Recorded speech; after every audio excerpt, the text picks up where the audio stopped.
What would you do if, right in the middle of a family dinner, your own son looked you in the eye and told you your only job was to take care of his kids while he enjoyed his life?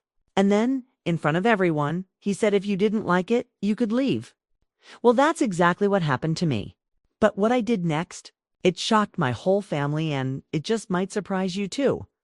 Asterisk, there's something sacred about Sunday dinners, isn't there? It's the one time of the week when everyone gathers around the table. The house smells like roast chicken and fresh-baked rolls, and for a few hours, the world outside just melts away. I'd spent the afternoon bustling around the kitchen, humming along to old Motown hits, making sure the potatoes were creamy. The green beans had just the right snap. And the gravy was lump-free because, heaven forbid, anyone in his family tolerate a lumpy gravy. Lily and Ben were running circles around the living room, their laughter echoing down the hallway, and I remember thinking, this is it. This is what all those years of hard work were for. We all sat down, plates piled high, and for a moment, I just soaked it in. My son Mark was at the head of the table, his wife Emily beside him. And their two little ones, my pride and joy, squirming in their seats, already eyeing the dessert. I caught Mark's eye and smiled, feeling that familiar warmth in my chest. I thought, look at us. We made it. We're a family. But you know how life has a way of throwing you a curveball just when you think you've got it all figured out? Well, mine came right as I was reaching for the salt. Mark leaned back in his chair, wiped his mouth with his napkin, and with the kind of confidence only a man who's never had to clean spaghetti sauce off a white couch can muster, he said, Mom, your role is to take care of my kids while I enjoy my life with my wife. That's simple. If you have a problem, the door is right there. For a second, I thought I'd misheard him. Maybe he was joking. Maybe this was one of those moments where everyone laughs and says, oh, Mark, you're such a kidder. But no one laughed. Emily stared at her plate, cheeks turning pink. Lily and Ben kept eating, oblivious. And me, I almost choked on my mashed potatoes. I looked around waiting for someone to say, just kidding, Mom. But the silence was deafening. Excuse me? Did I just get demoted from beloved mother to live-in babysitter? Was this some kind of prank? I half expected a camera crew to jump out from behind the curtains and shout, you're on candid camera. But no, this was real life. My real son, the one I'd raised, the one I'd stayed up with through fevers and heartbreaks, was sitting there telling me my new job was to be his unpaid nanny.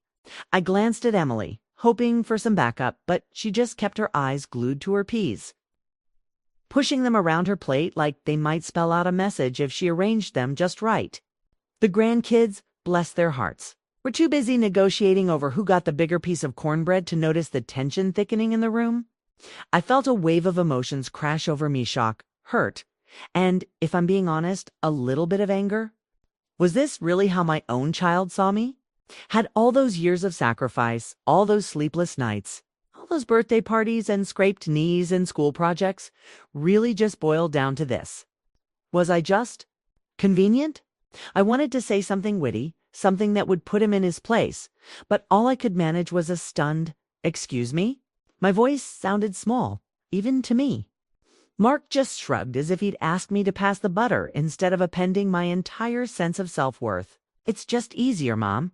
You're here. The kids love you, and Emily and I need our time. You know how it is. Oh, I knew how it was. All right.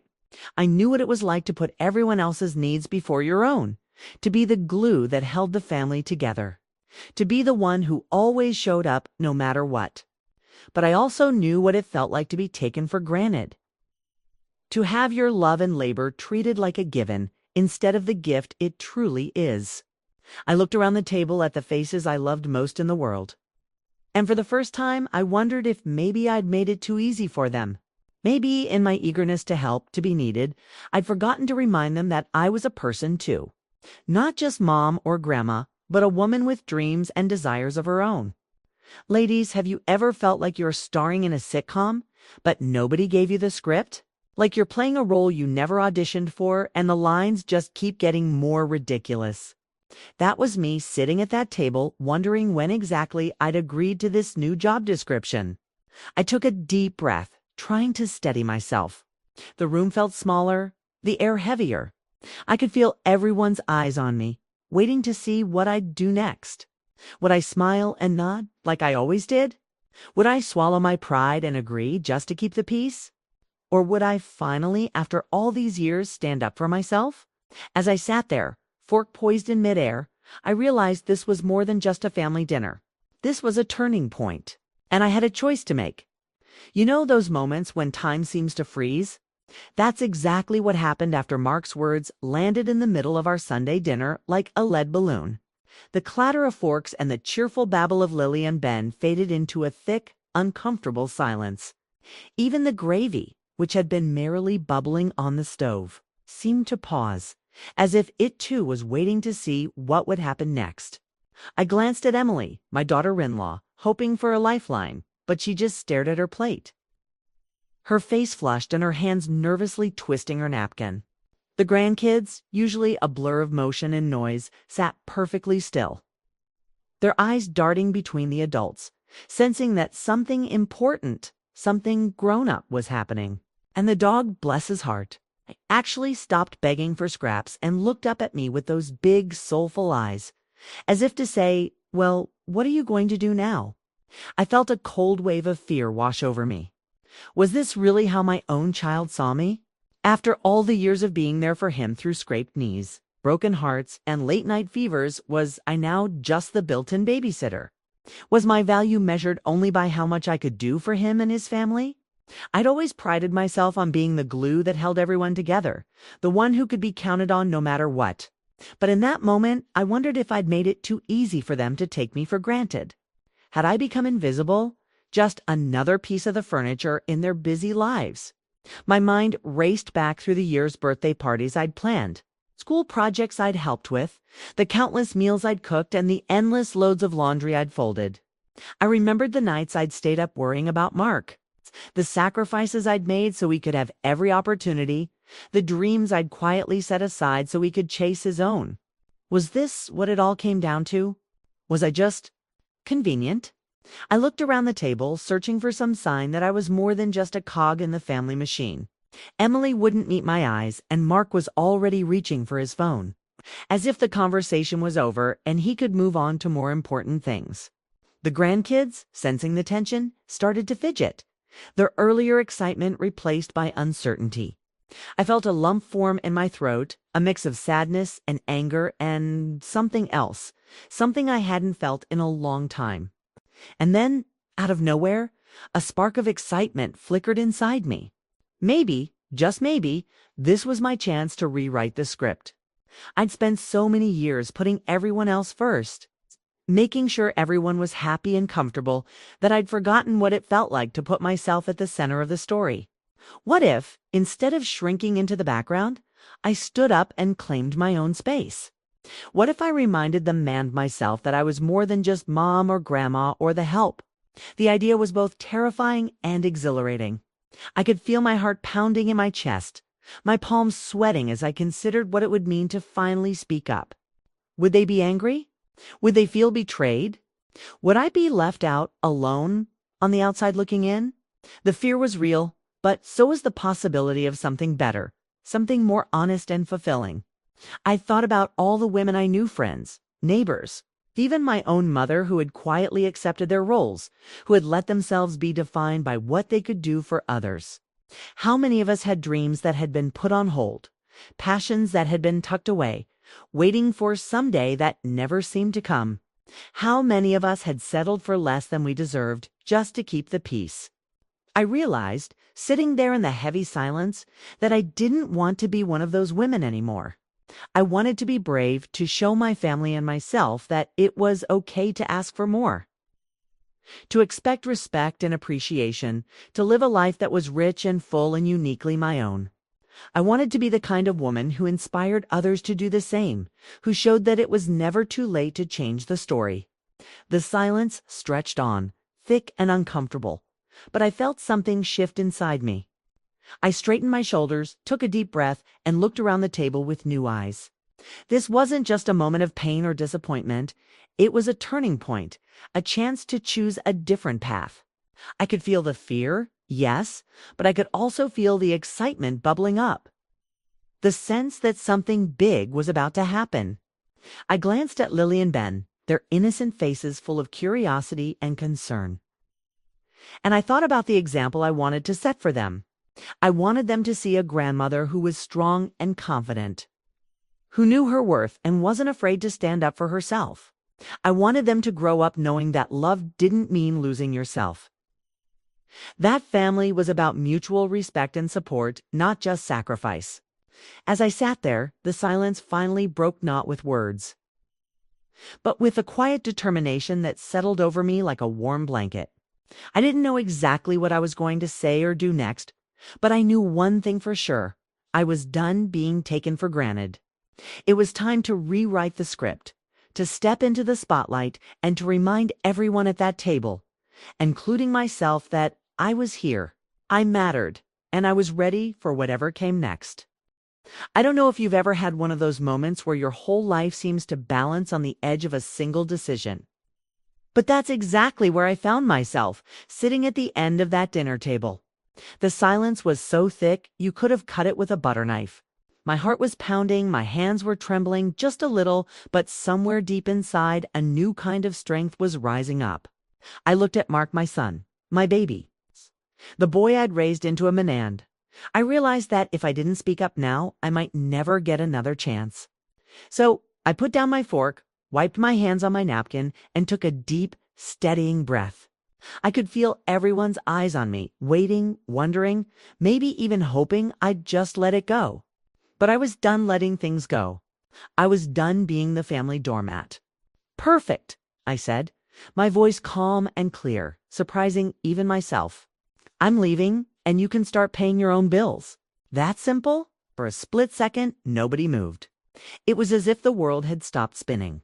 Then, all at once, the shock hit them. Mark's jaw actually dropped. If it had been a cartoon, it would have bounced off the table.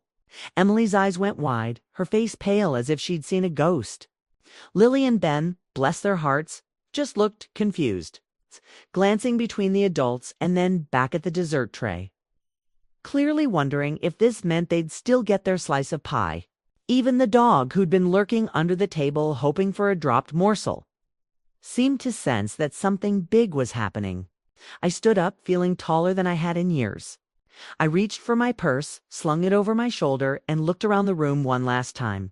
It was funny, this house, this table, these people had been the center of my world for so long. I'd poured so much of myself into making sure everyone was happy, comfortable, and cared for. But in that moment, I realized I'd been neglecting someone very important, me. I'd been so busy being mom and grandma and the helper that I'd forgotten what it felt like to be just myself. And let me tell you, it felt good, no. It felt amazing to finally put myself first. Mark sputtered. "Wait, Mom, what are you talking about?" He looked genuinely bewildered, as if the idea of me having boundaries was completely foreign. Emily opened her mouth, closed it, then opened it again, but no words came out. I almost laughed. For years, I'd been the one smoothing things over, making excuses, keeping the peace. Now, here I was, turning the tables. I could see the wheels turning in their heads. It's the dawning realization that maybe, just maybe, I wasn't going to be their safety net anymore. I took a moment to savor it. I looked at Mark and said, "You're a grown man with a family of your own. It's time you started acting like it. I love you, but I'm not your maid, your nanny, or your personal assistant. I'm your mother, and I deserve respect." Kay turned to Emily, who was still staring at me like I'd sprouted a second head. "Emily, I know it's hard raising kids. I've been there. But you and Mark need to figure this out together. I'm happy to help when I want to, not because I have to." The grandkids, sensing that the grown-ups were having a moment, started to fidget. "Nana, can we have dessert now?" Lily whispered, eyes wide and hopeful. I couldn't help but smile. Kids have a way of cutting through the drama, don't they? I ruffled her hair and said, "Of course, sweetheart. But you'll have to ask your mom and dad from now on." The look on Mark's face was priceless, equal parts panic and disbelief. I walked to the door, my steps light, my heart even lighter. For the first time in years, I felt free. Free from the weight of everyone else's expectations. Free from the guilt that had kept me tethered to a role I'd outgrown. Free to live my own life, on my own terms. Who knew a family dinner could turn into a declaration of independence? I almost wanted to throw my fist in the air and shout, "Viva la revolucion!" But I settled for a quiet, satisfied smile. As I stepped outside, the cool evening air hit my face, and I breathed it in deeply. The world felt full of possibility. I've thought about all the things I'd put off over the years, trips I'd wanted to take, hobbies I'd wanted to try, friends I'd lost touch with. Suddenly, all of it seemed within reach. I wasn't just walking out of my son's house. I was walking into a new chapter of my life. I could hear Mark calling after me, his voice tinged with confusion and maybe a little fear. "Mom, wait. You can't just leave." But oh, yes, I could. And I did. I got in my car, started the engine, and for the first time in a long time, felt like I was in the driver's seat, not just of my car, but of my own destiny. As I pulled away, I glanced in the rearview mirror and saw my family standing in the doorway, watching me go. I knew things would be different from now on. There would be tough conversations, maybe even some hurt feelings. But there would also be growth for all of us. And for me, there would be freedom the sweet, exhilarating freedom of finally choosing myself. The next morning, I woke up to sunlight streaming through my bedroom window. It's a kind of golden light that makes everything feel possible. For the first time in years, I didn't have a to-do list running through my mind before my feet even hit the floor. No lunches to pack, no laundry to fold, no little voices calling for Nana. Before I'd even had my coffee, I stretched, took a deep breath, and let myself linger in bed a little longer, savoring the quiet. It was a new day, and I could feel it in my bones. Something had shifted. I was no longer just the background character in my own life. I was ready to step into the spotlight. After a leisurely breakfast, just toast and jam eaten in peace, with no one asking for seconds or spilling juice on the tablecloth, I picked up the phone and called my oldest friend. "Carol, pack your bags," I told her, grinning into the receiver. "We're going away for the weekend. Just us girls. No diapers, no dishes, no drama." Carol let out a whoop that could have woken the neighbors, and within an hour, we'd roped in 2 more friends, Denise and Paul, and booked ourselves a cozy little cottage by the lake. I could practically taste the freedom already, laughter echoing across the water, stories shared over too many glasses of sangria, and the sweet relief of not having to answer to anyone but myself. As I packed my bag, I realized how long it had been since I'd done something just for me. I tucked in a new book, a sun hat, and a bottle of my favorite perfume, the one I always saved for special occasions. Well, this was a special occasion. It was the first weekend of the rest of my life, and I was determined to enjoy every minute of it. But before I could even zip up my suitcase, my phone rang. It was Mark. For a moment, I considered letting it go to voicemail, but something in me wanted to hear what he had to say. I answered, bracing myself for an argument. But what I heard instead was the voice of my son, my real son, not the flustered, entitled man from last night's soft. Hesitant and full of regret. "Mom," he said, "I'm sorry. I was out of line. I guess I took you for granted. I never meant to make you feel like you were just here to serve us. I love you. We all do. Can we talk?" I felt a wave of relief and gratitude wash over me. It wasn't easy for Mark to admit he was wrong, and I knew this was a turning point for both of us. We talked for a long time, really talked, the way we hadn't in years. I told him how I felt, how I needed to be seen and respected, not just needed. He listened, really listened, and I could hear the understanding in his voice. We agreed to set new boundaries. I would help with Lily and Ben when I wanted to, not because I had to. I would be part of their lives, but on my own terms. And most importantly, I would make time for myself, for my friends, for the things that brought me joy. After we hung up, I felt lighter than I had in years. I realized that sometimes the scariest step is the one that leads to freedom and a whole lot of fun. It's easy to get stuck in old patterns, to keep saying yes out of habit or guilt, but it takes real courage to say, enough. I deserve more. And you know what? The world didn't end. My family didn't fall apart. In fact, I think we're all better for it. That weekend at the lake was everything I'd hoped for and more. We laughed until our sides ached, swapped stories from our wild younger days, and danced barefoot on the porch under the stars. We drank a little too much sangria, sang a little too loudly. And for the first time in a long time, I felt like myself again, not just someone's mother or grandmother, but a woman with her own dreams, her own stories, her own life. On the last night, as we sat around the fire, Carol turned to me and said, "You know, I think you've just inspired all of us. We spend so much time taking care of everyone else. We forget to take care of ourselves. Maybe it's time we all started living a little more for us." The others nodded, and I saw a spark in their eyes, a spark I hadn't seen in years. It made me realize that my little act of rebellion wasn't just for me.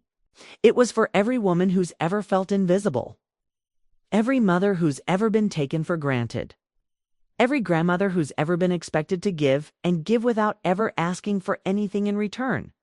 When I got home, I found a note from Mark and Emily on my kitchen table.